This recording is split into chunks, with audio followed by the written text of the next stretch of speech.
I, John Ntim Fordjour, Swear by Almighty God swear by Almighty God that the evidence I shall give before this committee that the evidence I shall give before this committee touching the matter in issue shall be the truth, the truth, the whole truth, the whole truth, and nothing but the truth. and nothing but the truth. So help me God. So help me God.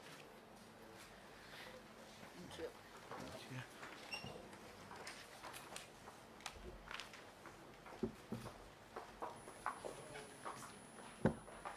Honorable John Ntim Fordjour, member for Asing South, is that right? That's correct, Mr. Chairman. I always confuse the South and the North because coming from the choir, I come upon the North before the South, so I always assume the South first.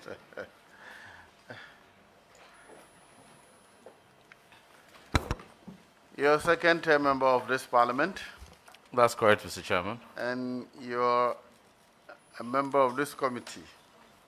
That's also correct. This is the first time you're taking a position in public office apart from being a member of parliament. That's correct, Mr. Chairman. All right, so tell us a little more about yourself. Thank you, Honorable Chair. I'm John Ntim Fordjour, Member of Parliament for Assin South constituency, a mineral engineer with expertise in economic policy management and also foreign policy. I have worked in the mining industry to the level of a superintendent and thereafter proceeded to pursue entrepreneurship and then from there pursued a political career to serve the good people of Assin South. I have joined a couple of committees in the 7th Parliament, namely the Foreign Affairs Committee. I was also the Vice Chair to the Committee on Members Holding Offices of Profit.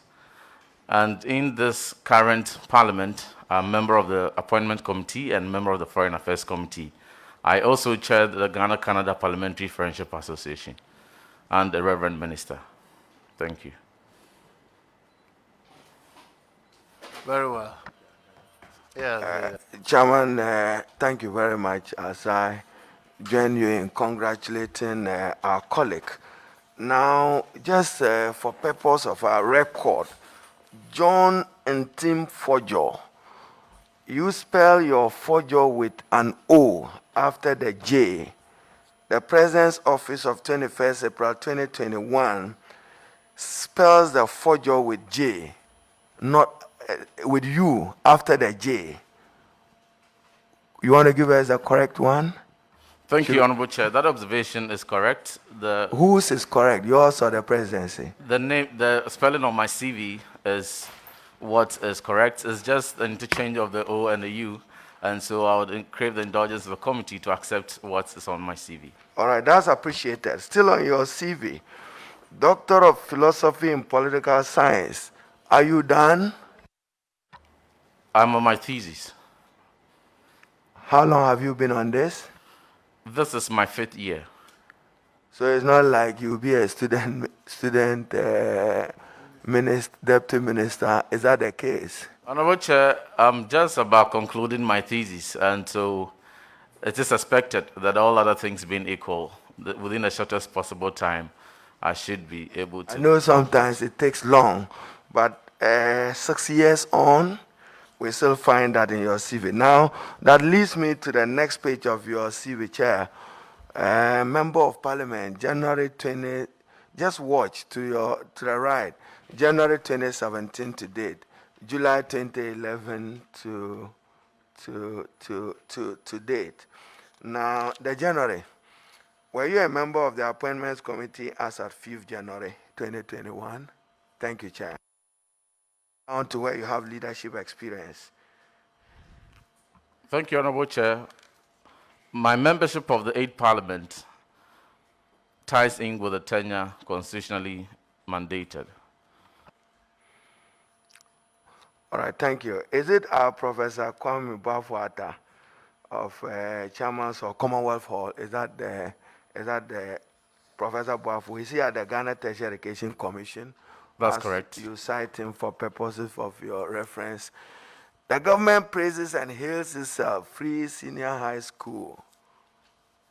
Investment in human capital and investment in literacy and numeracy. Where is Ghana on that? What's your appreciation of the progress or challenges we have made as a country in pursuit of that noble objective? Thank you, Chair. Thank you, Honorable Chair.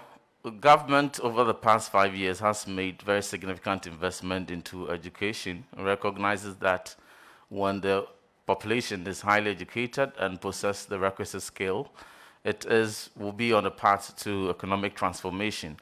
And therefore, the requisite investment ought to be put into education. We have seen that policy progressing. I am always very enthused when the investment into free SHS is mentioned, because I recall some decades back my plight in the village Asinkrua. At the time, no electricity, no telecommunication access, completing and struggling through SHS. I wasn't the only brilliant student from my village, but I was the only person who could make it through to SHS. And today, many of my colleagues may not be on this seat to meaningfully and significantly contribute to nation building. Today, the narrative is not so because many students from all over the country would have access to second cycle education. You share the view that quality have been compromised for quantity?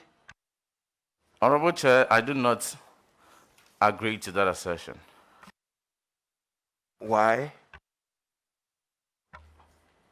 Considering all the reports available, the annual performance reports of the education sector, also the WIEC reports that we have seen, and comparative studies that are available indicate that education outcomes are improving. For the past 5 years, steadily are improving.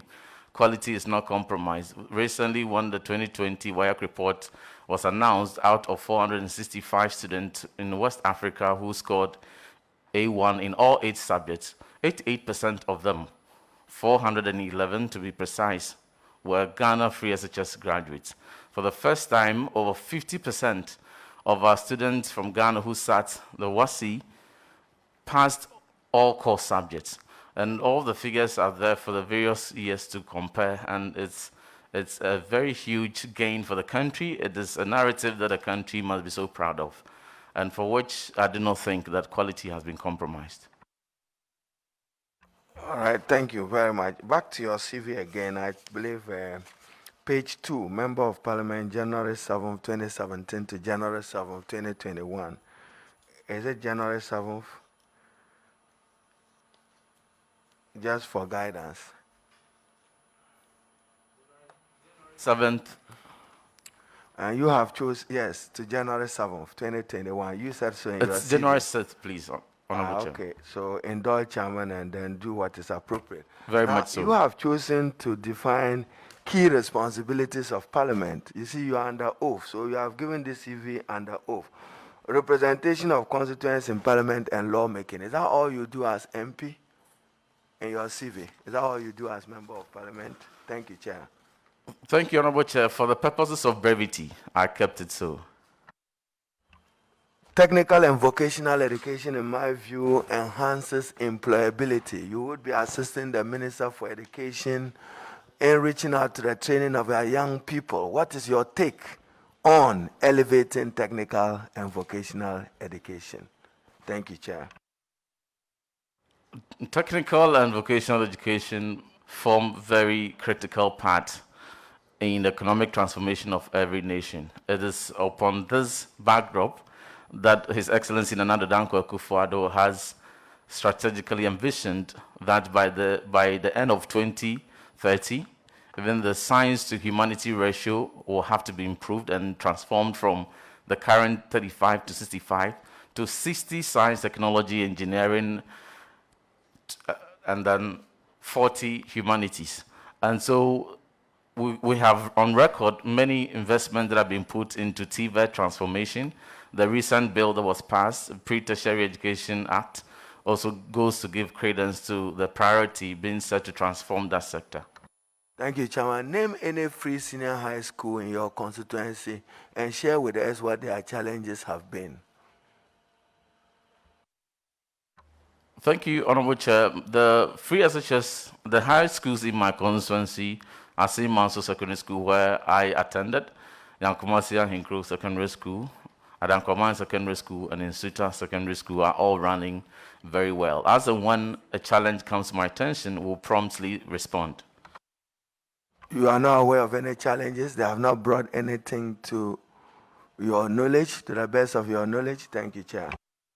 Thank you, Honorable Chair. I'm in constant engagement with all the stakeholders running these secondary schools in my constituency. And as and when any such challenge comes to my attention, I would promptly respond. Do they have challenges? None that has come to my attention. Thank you. As the free core subjects textbooks are given, are you aware what the status of elective subjects textbooks are? Thank you, Honorable Chair. At the same time when the 4 core subjects textbooks were supplied, elective textbooks were also supplied. Core subjects were given to students. Core subjects were given to students, and elective textbooks kept in the library for reference. So do students enjoy free elective textbooks? Precisely so, Honorable Chair. Elective textbooks are given for free to students of the free senior high school program. That is so, and as I indicated, the core subjects are given to the student for their keeps for the period that they are in that particular level, whereas the electives are kept in the libraries for their reference. Why are the electives not given to the students, and what will you do about it if you get approved to the ministry? Thank you, Chair. Thank you, Honorable Chair. I shall interrogate why that is so, and at the appropriate time, when approved, give a response. Thank you. Yes. Yes, Honorable Sister. Thank you very much, Mr. Chair. Reverend Fordjour, congratulations once more. Thank you. My very, very first question has to do with abandoned school projects and what your take will be on that and what you will do to assist your minister to complete those school projects. When you come to my constituency, for example, post-COVID arrangements are such that the total numbers in the classrooms are supposed to be managed and controlled. But we have a number of school projects which are halfway through but have not been completed. Some have been there for more than 10 years. And yet we are struggling for space for these children to study in a very good atmosphere. What would you do to remedy this situation? Thank you, Honorable Chair. Government, you agree, is a continuum, and so it is important that every project that is begun by one government is continued. It is for this reason that President Nana Dankwa Akufo-Addo has time and time again emphasized his commitment to complete every project started in any regime that is still at various stages of completion, in addition to new projects that he's undertaking and investing into. There's a comprehensive report here from FPMU detailing the statuses of every project and the status. At the appropriate time, we may have the time to share the details. But the commitment I'm giving you is that all my briefing indicates that all the projects that were started that at various stages of completion are being pursued and investment put into it. As a matter of fact, some are completed. Just singling out E-blocks, for instance, 129 at the time of 2016 were completed. This precedent has pursued and continued, and indeed, as we speak, 39 of them have been completed, the rest at various stages of completion. Thank you very much, Honorable Chair. Again, what is the policy direction of your government to end the menace of schools under tree? I am asking this question on the background of a news item published by Ghana Web on the 1st of June, 2020, where Ofosu Bato MA Basic School pupils study under trees. I know that this is not limited to Ofosu Bato MA Basic School. We understand that with all the gains government would be making with free SHS, we would need the foundation to be strong in order to build on that foundation with a free SHS. What is government direction as far as removing schools under trees at the basic level concerned? Thank you. Policy directions are certainly not within the domain of a deputy minister, but from my briefing obtained and my interactions with the honorable minister, what I have gathered is his commitment to ensure that schools under trees receive interventions and they are eliminated. I'm aware of a VACO trust intervention to commit to eliminating schools under trees. I'm aware of BACDIA funding that is also committed to that. But even beyond that, my minister is always interrogating, the Honorable Dr. Yawse Duchum is interrogating how we came to this point where why should there be schools under trees. A lot of studies have gone in, some review that there are some needs in certain communities, but because the planning of the educational needs are not coordinated and integrated, as community and stakeholders, well-intentioned, may begin a school and teachers may be sent there and then infrastructure will have to follow. So now he's going to take a pragmatic approach whereby the educational infrastructure planning will be done, and so schools will have to be built where the need is established and the building commissioned and operationalized even before the school starting. So whilst funding is targeting it, this direction would also help solve it going forward. Now, my very last question borders on the free SHS. Recently, when we were on recess and were touring I was touring my constituency. I came by young men who were in this JAMA group doing a JAMA and by themselves. Free education, no classroom. Free education, no classroom. Oh, in Medina. Oh, this happened at Damfa in Medina.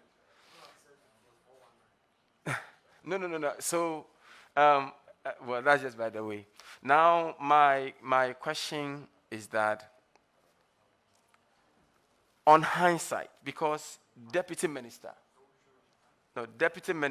is a policy-making position. Oh yes, definitely, you are part of policy-making. Before a policy is introduced, there are three key things that we should be looking for: funding, personnel, infrastructure. Do you think that, on hindsight, this policy could have been implemented differently as it's been implemented now? Thank you, Honorable Chair. I must state the commitment of this government the past few years in investing heavily into infrastructure expansion at the SHS level. Per the reports available to me indicates that out of 1,135 projects that were initiated between 2017 and 2020, 584 of them have been completed and being used at the various SHS level. That is significantly expanding access. Now, the issue of access is very crucial. Between 2014 and 2016, the enrollment at the SHS level was about 800,000 people. Now, the narrative for the same period, 2017-2020, is 1.2 million, meaning 400,000 people without the implementation of free SHS would have truncated the education at the GHS level, just as I used my experience as an example at the outset of my submission. Many of these 400,000 people, if you consider the reports from 2013, 2014, 2015, there were averagely 100,000 children who were not able to transition from GHS to SHS. The problem was access. There were a lot of barriers. This policy is justified. It is a very important intervention, a game changer. It is not to any particular political parties credit. It is a real need that had been solved for the country, for which I believe that all stakeholders and all political parties will continue on that consensus for its sustenance.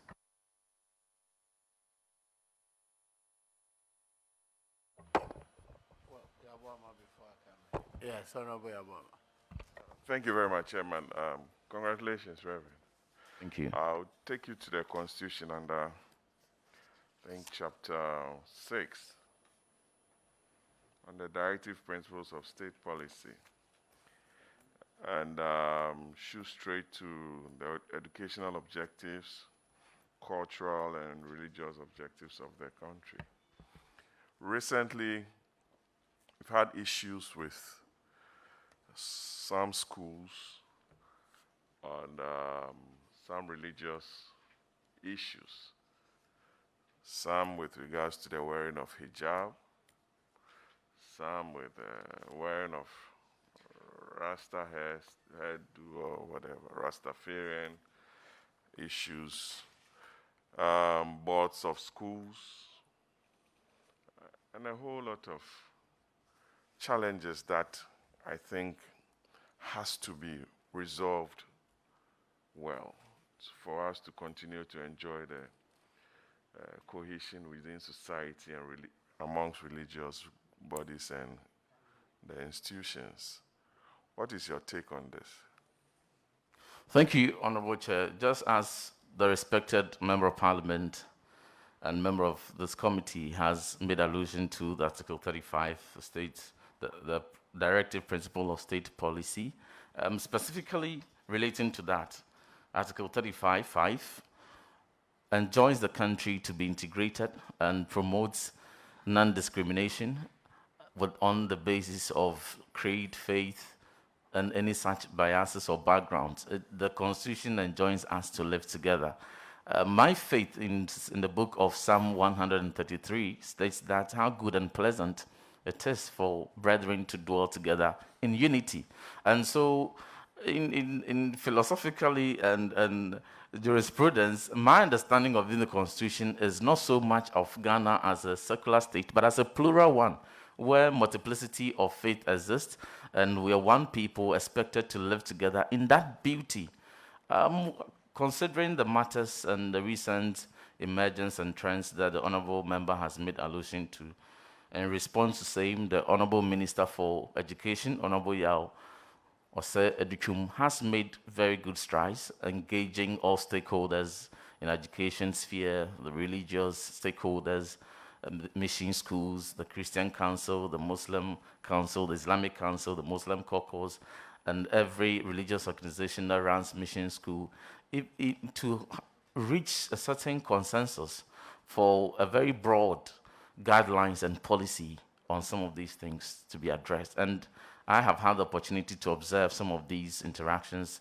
It is going creditably, and we would want to pursue that part. And when given the nod, I will support the minister to ensure that a comprehensive policy is reached to address these concerns. Thank you. Thank you, Reverend.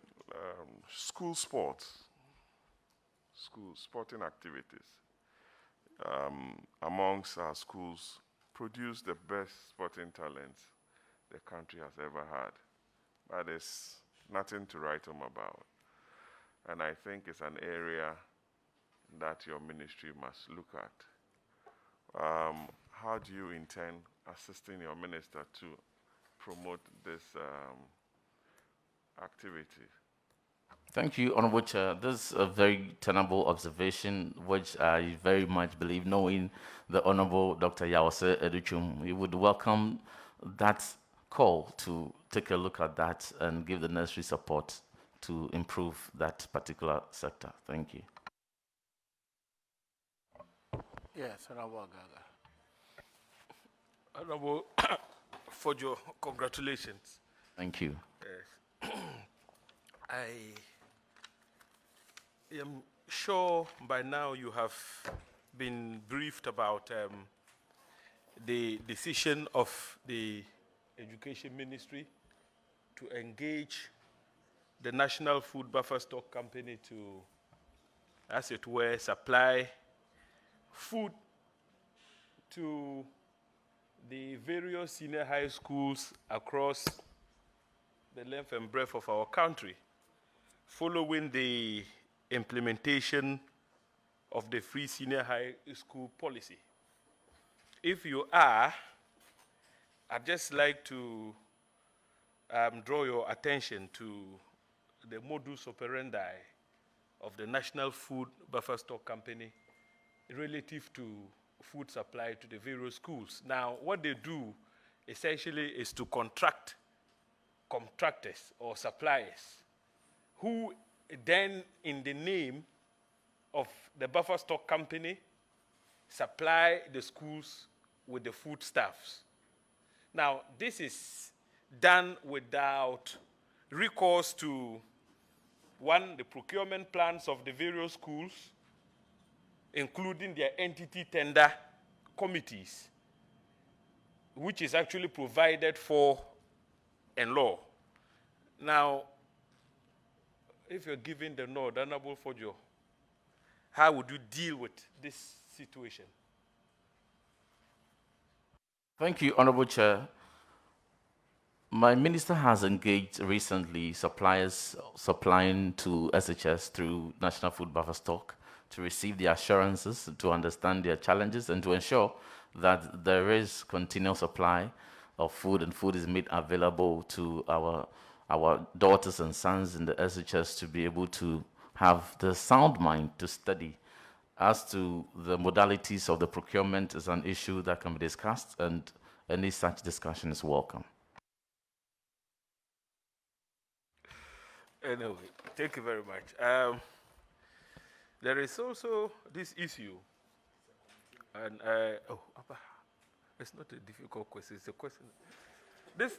Sorry, Honorable Fordjour, I'm sure you are also very familiar with the Professor Avoke, former VC of Winneba University of Education, Winneba. Now, Professor Avoke was removed from office on an allegation of malfeasance. He was subsequently vindicated. No, appeals, I'm not interested in that, by the court. And yet, he remains, or he hasn't been reinstated, notwithstanding the fact that the earlier litigation was in his favor. What is your opinion, regarding this situation? Within the context of social justice. Thank you, Honorable Chair. You were involved. The Honorable Member is a lawyer and would agree that given the complexity of his question and need to be well briefed and vested with the facts, the judicial pronouncement, and how this whole matter has transpired to date. Upon that, I will be able to give an informed response. Thank you. Very well. An earlier question was asked about abandoned school projects. And you gave an assurance that the President has given indication that all abandoned projects would be completed. But Honorable Fordjour, if you're given the nod to serve as Deputy Minister for Education, I would want you to have at the back of your mind the fact that some of the projects which were initiated by the GET Fund have stalled for well over 4 years. 4 years. We have 6 classroom blocks that were started under the GET Fund project, and I can mention a lot. In my constituency, if you go to a suburb of Uwiaga called Palensa, there's a school there, 6 classroom. There is another one at Kadema, 6 classroom. After 2016, the contractors have never returned to site, Honorable. So beyond the rhetoric, yes, we would fix all abandoned projects. What would you do to ensure that these abandoned projects see the day of light? To help deal with the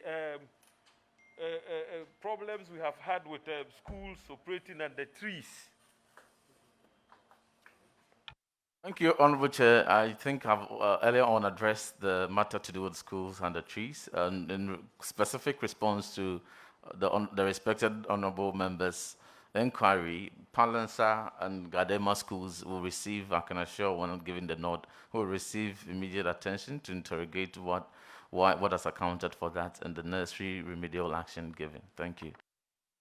Honorable, I take you for your word and I'll follow up when you are approved. Thank you very much, Mr. Chair. I'm done. Yes, Honorable Ayagafe. Thank you very much, Honorable Ntim. I believe I was in your situation many years ago, sitting where you were sitting as a deputy minister nominee. At the beginning of this year, I raised the issue of the financing of tertiary education in the context of COVID alleviation. But if you look at Article 25 of our Constitution, it says clearly that higher education shall be made equally accessible to all on the basis of capacity by every appropriate means, and in particular by progressive introduction of free education. So our Constitution envisages that at a certain point, tertiary education should be free. Do you foresee during your tenure that you will be able to do anything to reduce the cost of tertiary education in our country? Thank you, Honorable Chair. That commitment will certainly be beyond the remit of my mandate. I wish I could have given that assurance, but that is certainly not within the remit of my mandate. But what I do recall is when a similar question was posed to the Honorable Dr. Yao Ose Educhum, the concern, he acknowledged the concern, the need, and assured that he would engage with the SLT's Student Loan Trust Fund to fashion out how some expansion can be explored to mitigate the plight at the tertiary level. So that much can be pursued, and that much I can tell. Thank you.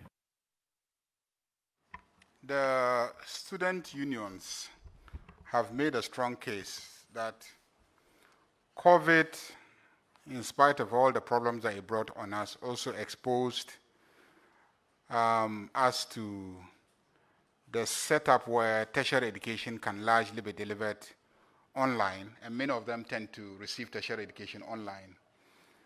And the person-to-person contact has been reduced. And therefore, in their opinion, cost has also been reduced in terms of the deliverer, that is the university. But then it has been increased in terms of the students having to buy bandwidth and etc. to receive the delivery. But then also it has been reduced to them in terms of accommodation. They don't need to go to school to live there to receive tertiary education. In the light of this development, don't you think that we should be engaging the tertiary universities, especially the public ones, to get them to reduce their fees? Thank you, Honorable Chair. COVID-19 has occasioned the world over the need to look into innovative ways of administering learning, and so a lot of ICT interventions will have to be explored. And at the moment, I can speak to the interventions that the Honorable Dr. Yao Ose Educhum is championing, where SENDLOS is being retooled and empowered to be able to address these emerging challenges to ensure that ICT is deployed adequately, particularly at the tertiary level, to ensure that even the President's target of expanding or increasing gross tertiary enrollment ratio from the current 18.8 to 40% by 2030 is done. So there are a lot of engagements that are already ongoing, but specifically to calling for tertiary institutions to reduce their fees, I do not think there's sufficient facts and information available for me to make a decision on that. Thank you. You have taken time to look at the facts and the information, and You don't think that there's a need to reduce the cost of, the fees that students pay in tertiary institutions? Is that what you're saying? Thank you, Honorable Chair. I believe my good friend and respected colleague very much acknowledges his even personal principles of taking decisions that are data-backed sufficiently. And at the moment in my seat, I'm not vested with that information to be able to take a decision on this request. Thank you. All public universities are required to present annual reports to the minister, which must be forwarded to Parliament.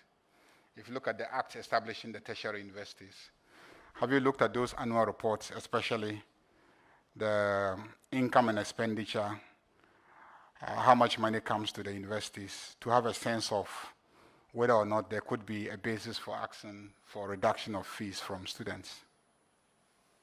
Thank you, Honorable Chair. I still maintain my earlier submission. Which of them? That you've not looked at the reports? Or? That I am not sufficiently vested with the relevant data to be able to make a decision on your inquiry.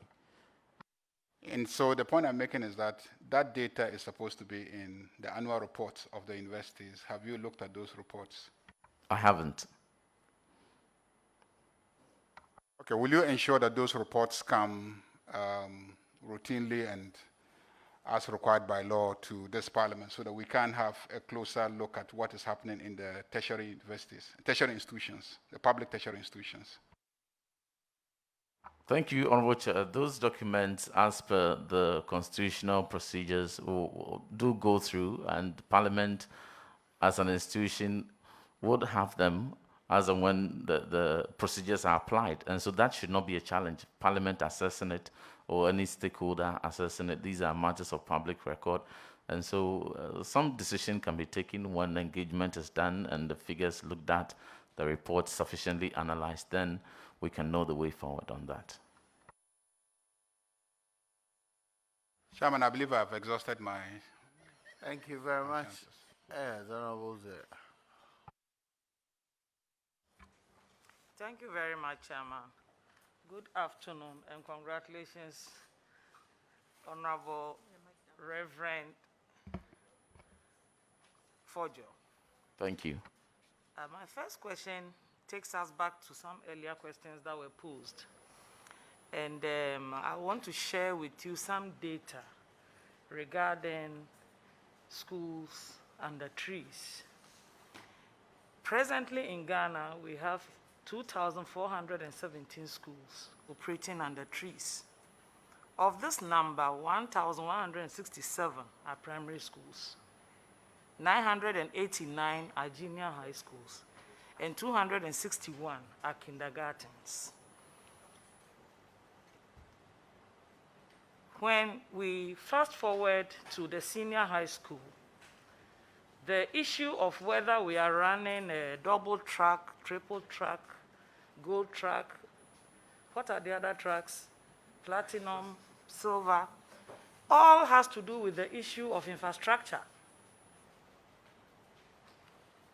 At the end of the day, it's the lack of infrastructure that is making us introduce and implement these tracks that some of us still are grappling to understand. What does it tell us as a nation? That the issue of infrastructure in the educational sector remains a Herculean task. That government has to begin to take pragmatic steps to resolve the issues of infrastructure.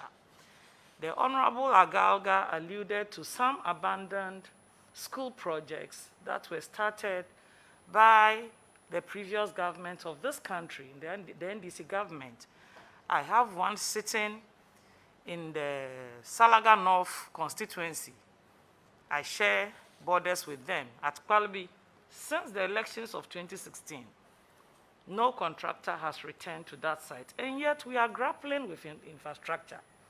What would you do, together with your sector minister, to ensure that at least this issue of infrastructure is eliminated once and for all, that students can go to school at whatever level in this country and steady in comfort as a human rights issue. Thank you very much. Well, thank you, Honorable Chair. It's interesting the interest of the honorable, respected honorable member in adding more minerals to the tracks already existing, platinum, silver. These are not tracks existing in the. But on a more serious note, to the tenable concerns raised, it is for the purposes of expanding infrastructure across the various levels of education, which 2007 infrastructure were commenced between 2017 and now, and 933 of them have been completed. The rest under various stages of completion. I have earlier given a submission to the effect of President Akufo-Addo's commitment to ensure that every infrastructure that is begun, regardless the regime or irrespective of the regime that started it, is continued. A comprehensive debate about projects at various stages of completion as to who started it will bring about many revelations, because there are many projects that were started by various regimes and are still at various stages of completion, many of which have received intervention and completed, and others also. So the debate is going forward. Now, if free SHS had not come on the challenge of infrastructure, one of the barriers, the 400,000 children would have been home, truncated. So the school of thought that until we have sufficient infrastructure, 400,000 of a productive population should be sacrificed on the basis that there is not adequate infrastructure now, then it triggers some form of alternatives. Okay, so if the number of infrastructure available, the total capacity available,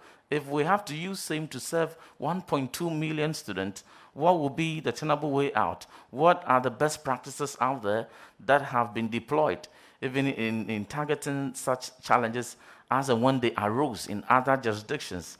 And then we learn from them. Then double track, as complex that when it's explained, it seems, is something that is very important and is something that cannot be done away with at this point in time, unless a decision is taken on consensus at the national level that 400 to 500,000 students will have to be sacrificed on the altar of infrastructure constraints. And the question will be, whose child will have to be dropped out? Whose child is to continue? So we must appreciate the investment put in so far. Considering the steady investment year on year into infrastructure, the target that President Akufo-Addo set at the outset of free SHS, that between 5 to 7 years, double track system will be eliminated, is on course. And if we are to go this way, that will be eliminated. Just yesterday, my minister, the Honorable Dr. Yause Educhum, gave a firm assurance to the media that between 2 to 3 years, that tracking system will be eliminated. But at the moment, it is serving a good purpose. And that is what we must acknowledge. On the issue of schools under trees, I have given the submission again, and I will still be humble enough to reiterate that VACO Trust Fund, BADIA, and some other funding interventions have been committed to address that. And my minister... Honourable Member, I think her simple question is being avoided. There are schools, projects that were started that have halted. She wants your assurance that they will be worked on. That's all. Is that not right? Thank you, Honorable Chair.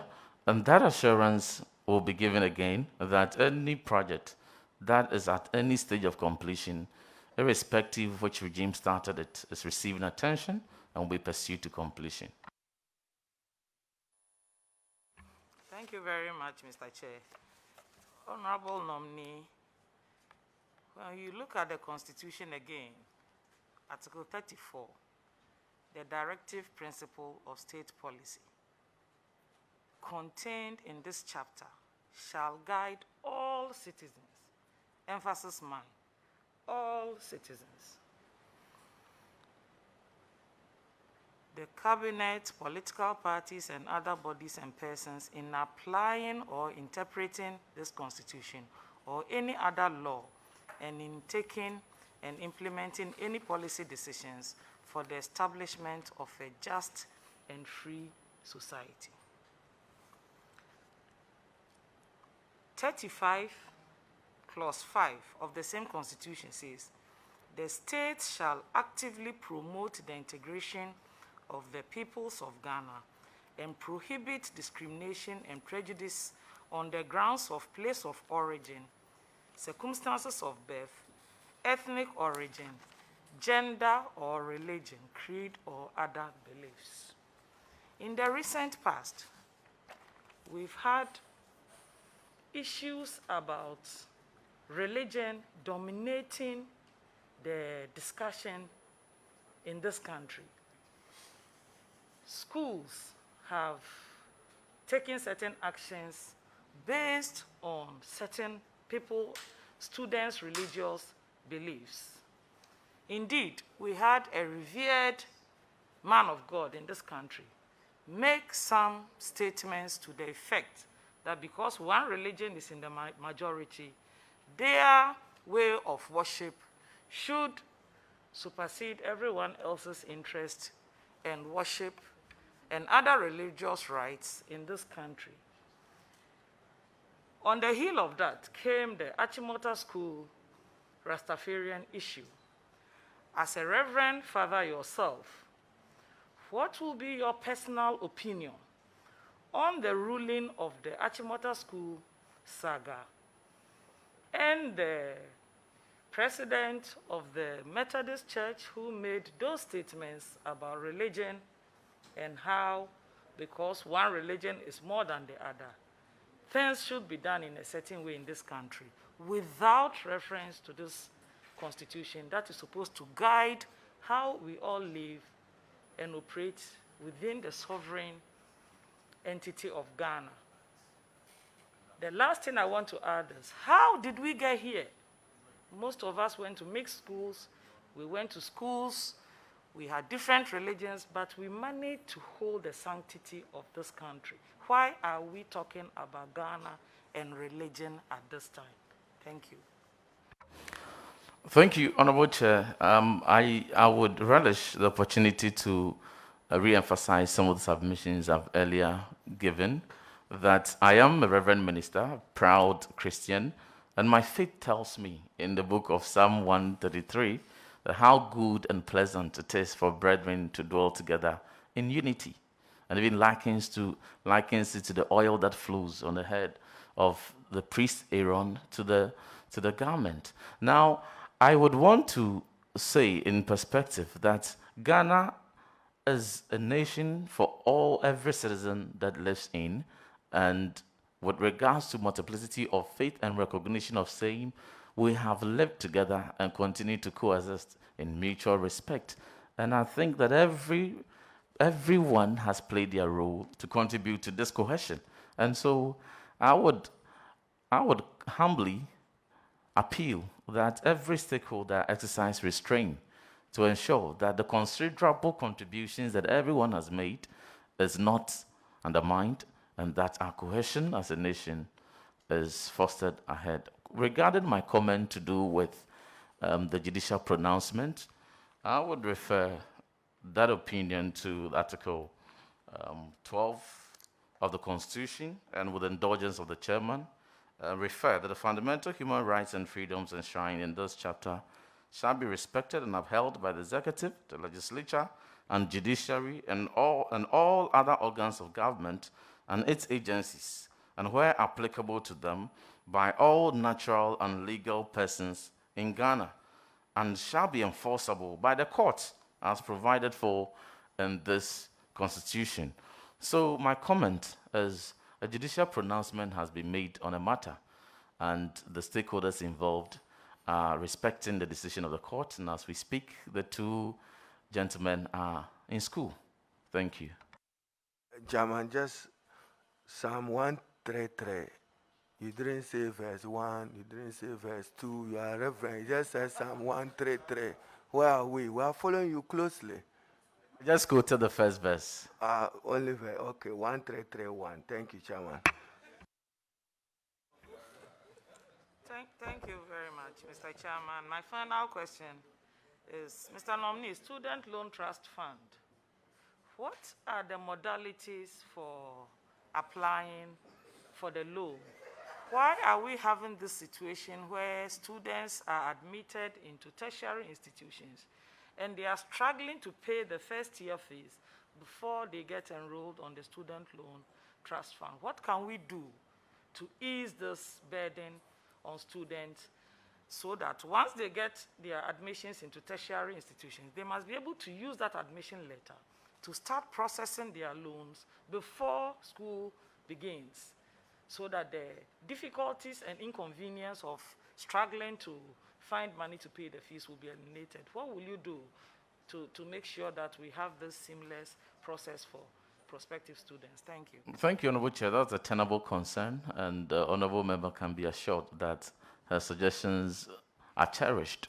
And in confirmation of my Honorable Minister, the Honorable Dr. Yause Educhum's commitment when he appeared before the committee, that he would engage with Student Loan Trust Fund to streamline some of these processes to ensure that the concern the Honorable Member has raised are adequately and timeously addressed. Thank you. Very well, thank you. Yes, Nilante.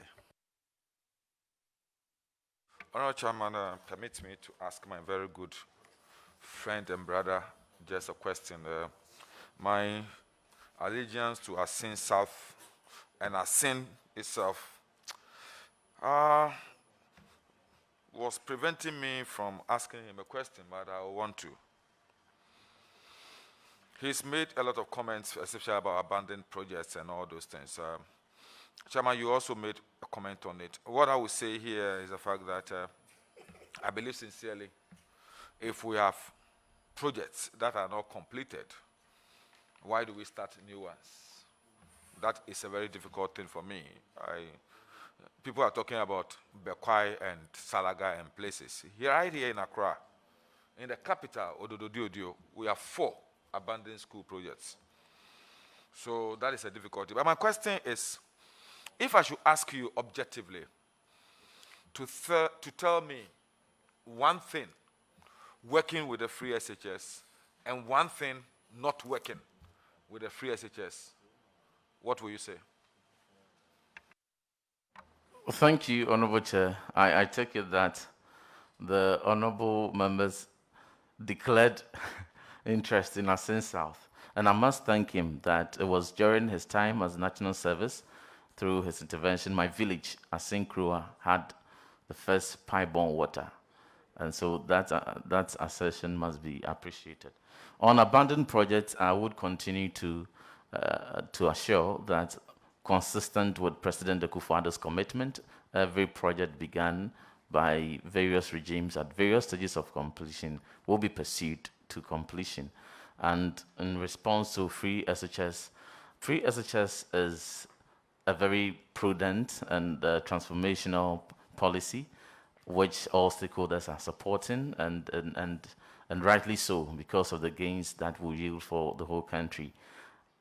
My background as economic policy analyst, every policy that is planned and implemented in any part of the world has in itself, monitoring, evaluation, and reviews, formative reviews, such that the objectives will have to be kept on track, and parameters that are deviating are also kept in track. And all those cycle is playing out just in free SHS. So we'll continue monitoring, and any feedback that comes up that needs quick attention will be looked at and addressed. Thank you.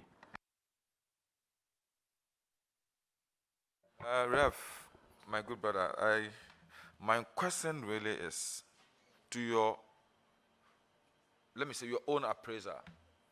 What is one thing that is working well with the policy and one thing that is not working well with the policy? Looking at it from your own policy point of view. The key policy objectives had been access, quality, equity, and relevance. And all these indicators available are pointing creditably to the fact that access has been increased. And all these 4 pillars are aligned to the attainment of SDG 4, access to quality education for all. And in all these counts, quality education has not been compromised. And so access has been increased from 800,000 enrollment to 1.2 million. As we speak, cumulatively 1.6 million.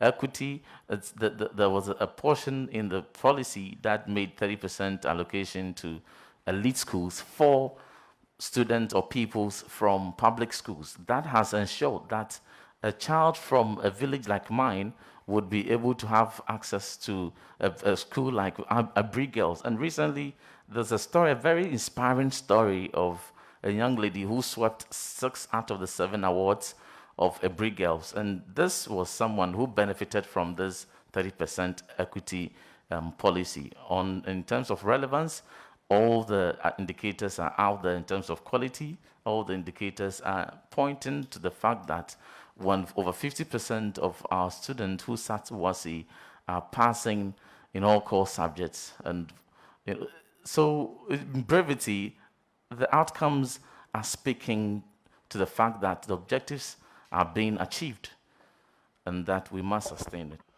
Thank you. Yes, and I would.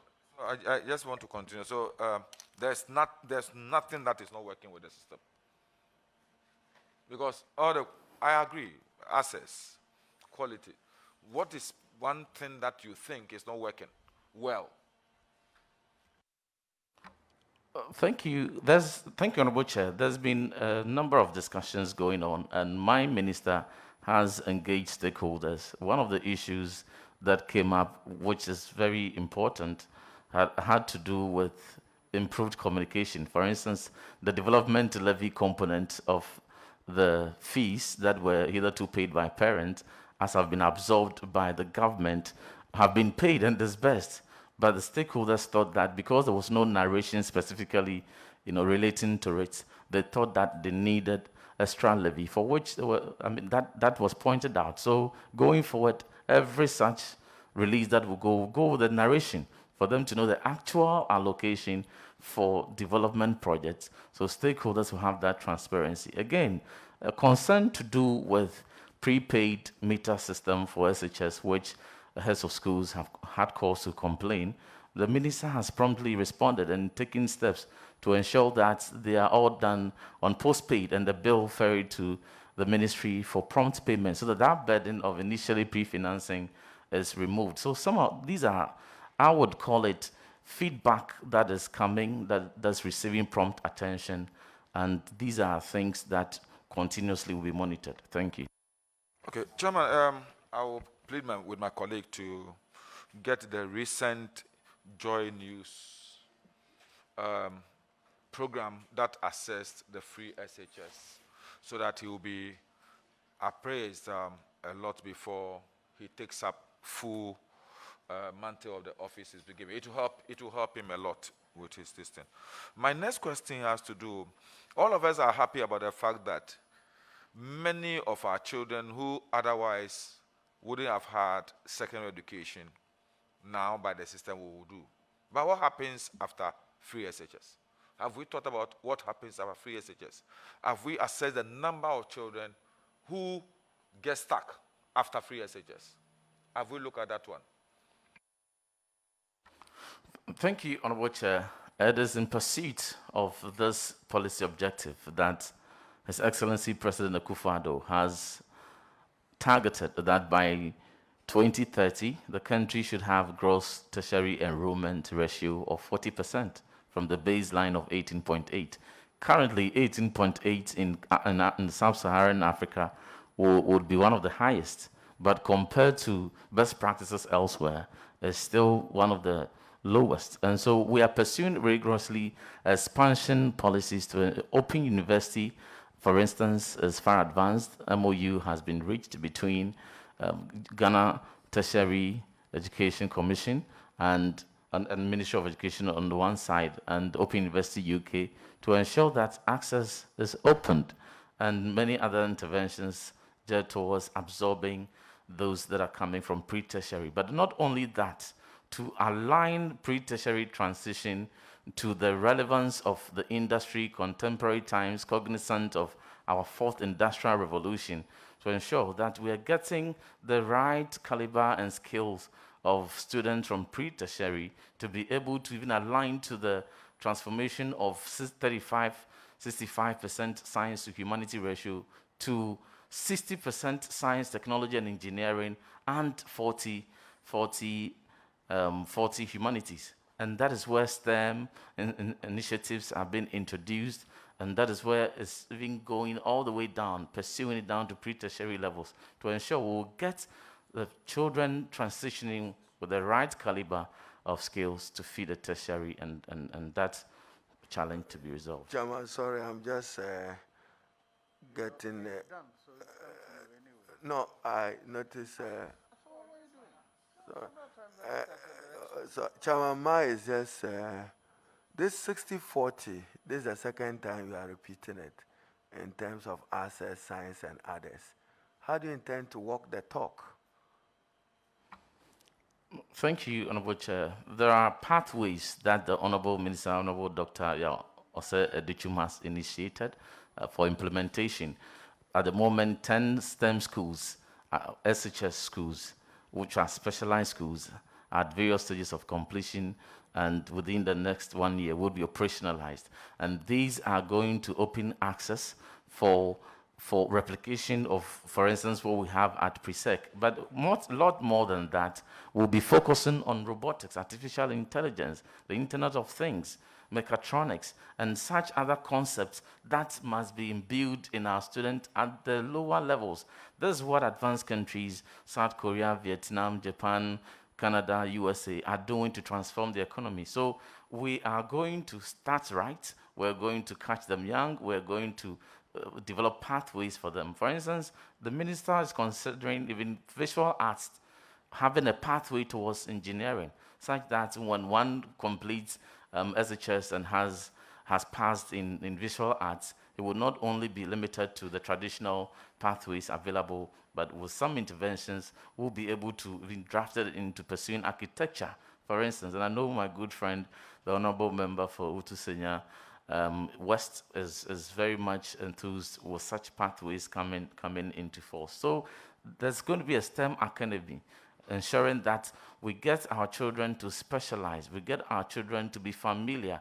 I, for one, studied nucleus, cells, biology, by just one-dimensional drawing and just seeing where the nucleus is, cells, and all these. If with the coming to being of STEM, you will see in 3D, you will see the real simulation, you see what you're studying, the reality of it in contemporary times, so that in the future we have a population that is relevant for the work skill set that are evolving.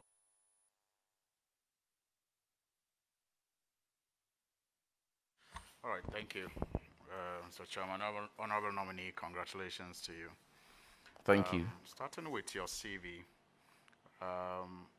Doctor of Philosophy, PhD in Political Science, Foreign Policy Specialization, University of Ghana, Legon, 2016 to date. You've already answered questions in relation to that. Have you had any publication yet since you started? Have you done any publications? Not yet. I'm still on the thesis and at the concluding stages. So when that is done, then publications will begin to arise out of that. Well, I thought students are encouraged to do publications along the line. Anyway, but let's discuss the issue of enrollment in relation to free SHS. It seems to be the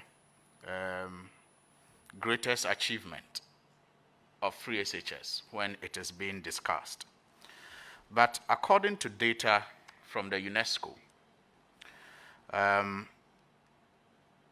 enrollment has consistently increased in our secondary schools since 1971.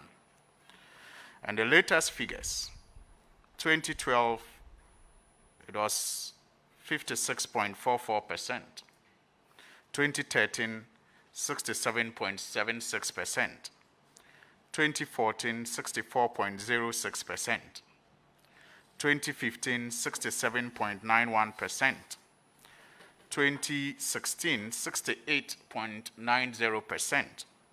2017, 69.01%.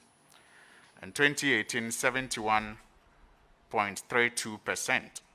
2019, 74.68%. Indeed, the world average in 2019, based on 57 countries, is set to be 79.52%. And these 57 countries are not countries that all provide free SHS. So my question is, since enrollment has consistently increased and as indicated by this data, what is the correlation between free SHS and the current increases that we are getting? What research has established that the consistent increase in line with what has always been the case is merely because of free SHS? Thank you, Honorable Chair. Just as I would need to have the figures and to validate in due course, not disputing or accepting, but I'm just stating that I would need to validate those figures. But there's one trend that was observed from the honorable member's narration, and you could see a very steady rise in enrollment. And so that is a trend. For the past 5 years, enrollment is rising very fast. Something must be accounting for this. Now, considering the fact that... No, it was always rising even before the last 5 But the years. rate of rise. No, it's a factor. 56 to 67 to 67.91 to 68 to 69, 68 in 2016 and 69 in 2017, just those marginal increases, and then 71 in 2018 and 74 consistent. Nothing really dramatic. Thank you, Honorable Chair. I do not think we may have to debate on the trend. My analysis give me the indication that these are certainly not incremental changes, but the Honorable Member has an opinion which I respect. But the point here is access has been increased, and the figures are there. The enrollment as of 2016, 800,000, now 1.2, cumulatively as we speak, 1.6 million, partly because of expansion in infrastructure and the introduction of the double track system to ensure that the facility, same facility we have, enrolling 800,000 people, can be utilized optimally to serve 1.2 million students. And costs as a barrier, which I earlier raised, which many people from Zwarungu to Alubo to Bia relate with, that cost as a barrier was one of the major challenges, and that being removed, access was open. Well, like you said, maybe we will have to do a research that will establish the correlation that exists between the current increases, which is not too different from increment before the introduction of free SHS, to establish how they are related. But I'll move on to my next question. Same-sex marriage is an issue you are very passionate about. You have made a couple of statements on the floor, I think recently, jointly with other colleagues on that subject. You have sought to organize even events to discourage the country from promoting the practice, and have even sought to legalize or legislate against an attempt to legalize same-sex marriage. You are going to the Ministry of Education. The ministry came under severe criticism when it attempted to introduce comprehensive sexuality education some time back. What will be your attitude, given that no clear policy direction as far as comprehensive sexuality education is concerned has come from the government of Ghana? We are yet to know if it is just shelved or just thrown out completely, never to be considered by the ministry or the government of Ghana. What will be your approach and your attitude towards the, if you like, shelved comprehensive sexuality education at the ministry? Thank you, Honorable Chair. My faith is resolute on some of these stands, and in cognizance of the position of the Constitution and in line with the norms of our people, I am always proud to advocate what is in line with the people that identify with these four backgrounds that I've outlined in respect of LGBTQI matters. Specifically to the assertion by the Honorable Member, I'm very keen on these studies, and I've done a lot of extensive studies between the year 2001 and 2009, and also 2017 and to date. And I can tell the Committee on Authority that never have I come across any attempt by the Ministry of Education within these periods I have mentioned to introduce comprehensive sexuality education. If there is any other period outside this that the Honorable Member has evidence to that effect, I'll be glad to receive it, and then a response will be given. But like I said, from 2017 to date, from 2001 to 2009, I haven't come across any briefing anywhere, any policy document, anything for that matter, that is detailing any intent or proposition of the ministry to introduce comprehensive sexuality education. Thank you. You haven't come across any such attempt? I haven't. Okay. I'm sure the nation knows what we discussed. Within the period, and I've put it in perspective. Yes, what we discussed and where those materials came from. But I'll move on to my next issue. This is in relation to some interesting happenings in your constituency before the elections of 2020. We all have one way or the other come under attacks and criticism as far as our adherence to COVID protocols are concerned, especially around the election time. Even currently, Occupy Ghana just recently, I think yesterday, had to issue a statement to describe what happened at the late Sir John's funeral as reckless, being supervised by the president. I have also seen videos of what happened at the Accra Sports Stadium yesterday. So somehow we want the laws applied. But in your constituency, around the same month of July, your opponent was arrested by the police for organizing an event that was said to have gone against COVID protocols. The Central Regional Police Command arrested Mr. Joseph Kofi Damche, and I have the statement that was issued on 9th July 2020 and signed Irene Sewa Opong, Deputy Superintendent of Police Public Affairs Unit. That was in July. And there's also a video online of you, that same July, in that same constituency, at events where people had gathered, and you were sharing what could best be described as campaign materials. Why does it appear to look like the law was applied differently to both of you engage in similar acts at the same time? Thank you, Honorable Chair. I have never appeared in any video where COVID-19 protocols were breached. And I know very well my good friend and respected colleague, Honorable Suheni, if there is any such available video, it could be made available.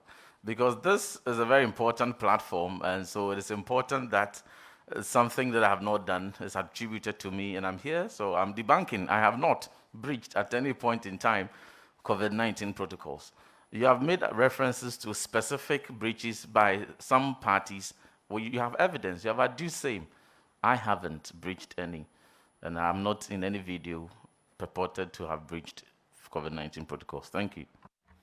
Mr. Chairman, I'll submit the video later.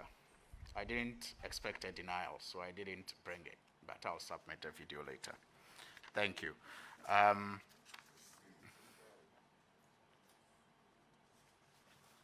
And maybe that's my last question, but just to also note that the honorable nominee may have to consider some publications. As I know, publications are one of the milestones in these, because this is a social science project, that he's engaged in, in relation to his doctorate of philosophy. Thank you. Thank you. Just to state that the fact that publications have not been done, it's not an indication that no work has been done. There's extensive work in many spheres I could share, but none has been published yet, just to make that point clarified. Very well. Yes. Thank you very much, Mr. Chairman. Congratulations. Thank you. Honorable. As of 2019, the Gender Parity Index for gross enrollment in tertiary education in Ghana stood at 0.8, meaning that fewer women had access to tertiary education more than men. What are you going to do, assisting your minister, to ensure that we get many more women enrolled in our tertiary institution? Thank you. Thank you very much. Gender parity, Honorable Chair, is one of the important indicators in the education strategic plan being pursued by the Honorable Dr. Yawase Edichum in line with the President's vision. And so that concern is tenable, and I will lend every relevant support to my minister in pursuit of same. My last question will be posting of teachers to rural areas. There's been a lot of work done on why teachers refuse posting to rural areas. What policy direction are you going to assist your minister to put in place to ensure that teachers are motivated to accept posting to rural areas, because we know that people in the rural areas also need proper education? Thank you. Honorable Chair, I must thank the Honorable Member for bringing this matter up. If not for the commitment and dedication of teachers who accepted posting to Asinkrua at a time when there was no access to electricity, no access to telecommunication, without access to ultra-modern education infrastructure, I would not be on this seat today. And so I support that any policy that will ensure that teachers are sent and receive posting to places where their services are needed the most, I would strongly support. The minister, when he appeared before the committee, made reference to the teacher posting rationalization policy, which is being pursued, and some reforms that have been implemented in that sphere, for which, as we speak, GES posts teachers directly from the headquarters to places where their services are needed most, not even decentralized to the district level. So when your appointment letter is given to you, they state on it the particular school location where you have to go. And I would support the pursuit of this policy to ensure that children living everywhere in Ghana receive that support. Thank you. That will be all, and I wish you the very best. Thank you very much. Very well, leader. Chairman, thank you very much once again. And to our colleague, the Reverend, you see, if you have a reduction in the cutoff point, as observed by the Honorable Suhail, from 36% to 52%, don't you accept that that naturally will account for increased enrollment? Thank you, Honorable Chair. And these are all tenable reforms that will promote accessibility. And that is the pursuit of the country. The country, by consensus, wants no child left behind. So any tenable reform that will ensure that quality is not compromised and access is given is something that I strongly support. Maybe to practicalize my question, what aggregate goes to free senior high school? You have an idea? which aggregate is taken to enter free senior high school? I know that with the exception of a fail in math and English, there's access It's to free wholesale. SHS. So the wholesale will give you increased enrollment because competition has suffered. And that is what we are saying, that compromise probably have been compromised. Quality has been compromised. You see, if you get aggregate 18, 20, 22, in the age of competitiveness, there will be a cutoff. Now you get 36, 48. So those children are likely, this is a real joke. The candidate will get 48 and go and tell the parent that he's done so well because he too has qualified for free senior high school. What do you have to say to that? Thank you, Honorable Chair. The question Honorable Leader has raised touches on a very important challenge that need to be addressed, and that the Honorable Minister for Education has given indication of addressing.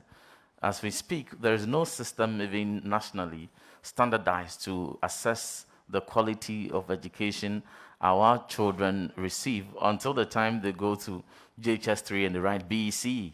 And then at that point, they will have to get into SHS. Any intervention that was required even prior to entering into SHS would not have been given or identified if that was the terminal level. And so there's this national standardized test that the Honorable Minister is pursuing to ensure that from P2, P4, P6, there's a standardized test that is administered across all the schools in Ghana to assess the level of learning poverty, the level of literacy, numeracy, and where interventions are required. For instance, one is administered in P2 so that we have a broad level of competencies and skills of each student or people and their challenges. Interventions are given at P3 thank you very much. and Chairman, reassessed at P4. the nominee, Professor Avin Adai-Mensah, a brilliant academic, and he wrote an article on the state of education and shared his opinion on the state of quality free senior high school and the challenges associated with it. You will be assisting the Minister for Education. I know that you've been very loyal to the new minister, no reference even to the previous minister who undertook many of the activities in the last 4 years. Everything you say, the new minister, who is just as old as you, 2-3 months, largely not the one who has anchored many of the things that have happened at that particular ministry. But come to look at it, now every aggregate qualifies you to go to senior high school. Mathematically, isn't that accounting for increased enrollment? Instead of you just attributing it to the sole factor of the fact that it's free.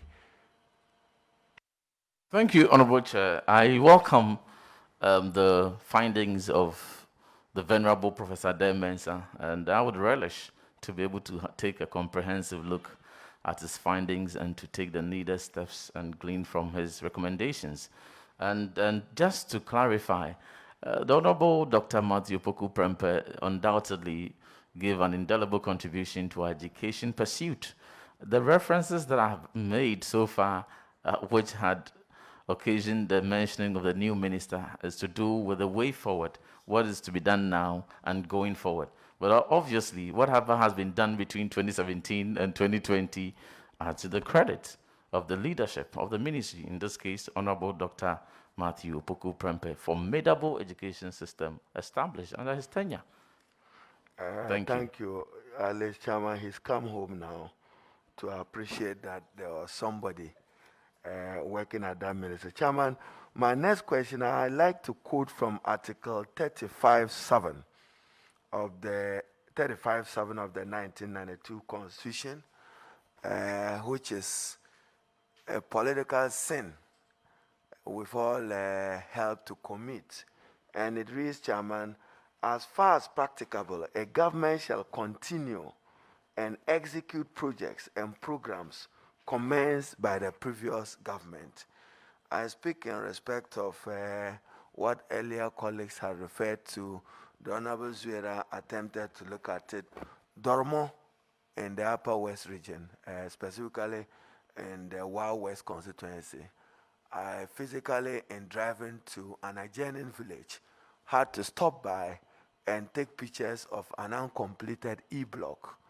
I heard you speaking to some of them. Many of the E-blocks across the country are not completed. And what Honorable Suhini sought to establish is the nexus between availability of adequate infrastructure and expansion in numbers. I have no fear of contradiction that this double track of red, gold, green is a function of the lack of absence of critical infrastructure.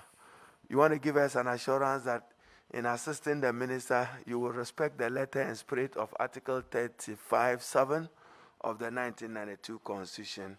Honorable nominee. Thank you, Chair. Very much so, Honorable Chair. Chairman, I do not know which I've seen some deputy ministers share with us what their portfolio emphasis will be. Since I do not know whether you will be for basic education or tertiary education or responsible for operations, there are questions about the quality of accredited tertiary institutions in Ghana. You just wake up, there's what you call mushrooming of private universities in Ghana that has no respect for quality standards, yet it has approval of the Ministry of Education working through its regulatory institutions.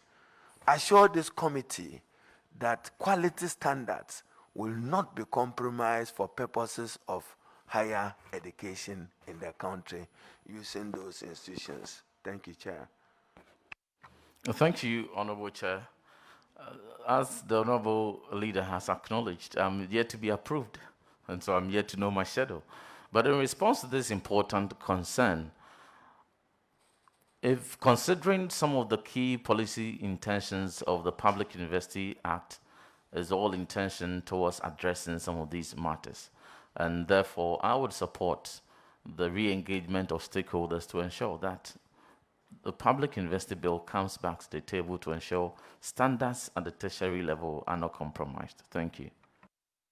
And Chairman, may I refer the nominee to Article 25(1) of the 1992 Constitution, which states, and I quote, "All persons shall have the right to equal educational opportunities and facilities, and with a view to achieving the full realization," and Chairman, this is my emphasis,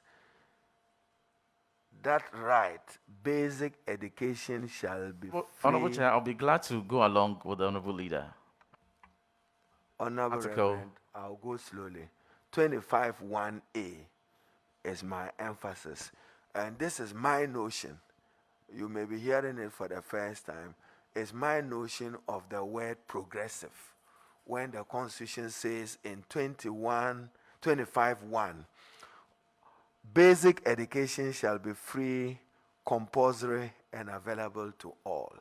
So that level of education, I'm not too sure whether Ghana has achieved 100% free compulsory universal basic education. So you haven't gotten it right yet at that foundation level, and you are already, my word, don't be offended, hastily implementing a free senior high school when you have not achieved compulsory basic education. What do you have to say to that? Thank you very much. In pursuit of the constitutional mandate, as the Honorable Leader has made reference to Article 25(1) and the subsequent sessions, and also aligned to the attainment of SDG 4, access to quality education for all, these interventions are necessary, particular free SHS. There is considerable gains made at the basic level, and for which attention ought to be received also at the secondary level. If the concern for universal free universal basic education is tenable, which I strongly associate with, then it is equally tenable to look at the cycle sustained upwards. And so that... Chairman, so like I have said, my observation maybe a national conversation on it. My notion of progressive would have been for the country to attain free, compulsory, universal basic education, then leap forward. But whilst we are still found wanting with schools under trace, lack of teaching and learning materials at the basic level, literacy and numeracy, not adequate training for the foundation level of students, we are at the epoch level of a free senior high school. Probably for your reading again, Professor Jangma, who used to work with the IE, also has some shared strong views on this particular matter. I know that you are interested in foreign policy, and on the floor of Parliament, I've been reading some of your answers. UN resolution on the two-state resolution to Palestine, Israel. Where do you stand on it? Thank you, Honorable Chair. I stand on the resolution passed at the UN. Thank you. You share the view of a two-state resolution to the crisis? I share the view as passed at the UN, which Ghana has subscribed to. Thank you. Will you be surprised if I quote your words when President Trump declared a certain position? What position you preferred on the floor of Parliament? Thank you, Honorable Chair. I believe strongly that the Honorable Leader very much acknowledges the many nuances and complexities embedded in this matter, the sensitivities therein, and this platform certainly will not be exhaustive So because to of address the them. Thank you. sensitivities, I'll move away and keep you to respect resolutions of the UN at all times. I was perusing it, but out of respect for you, I don't need to paraphrase what you said on the floor of Parliament. But I'm happy. Thank you, Honorable. You gladly remember. Thank you. You gladly remember when you made those comments. So, Chairman, this nominee is to help the Honorable Minister for Education. And have you complied with your tax obligations? Very much so, Honorable Chair. Have you declared your assets in accordance with the Constitution? In the process of doing so, Even Honorable in Chair. this new Parliament of 2021? Honorable Chair, please come again on that. Even for the 8th Parliament? In the process. Chairman, I'll leave it there. Thank you. Honorable Reverend Ntim Fordjour, we thank you for attending upon the House to answer questions. I have no more questions for you. You're discharged for now. Thank you, Honorable Chair.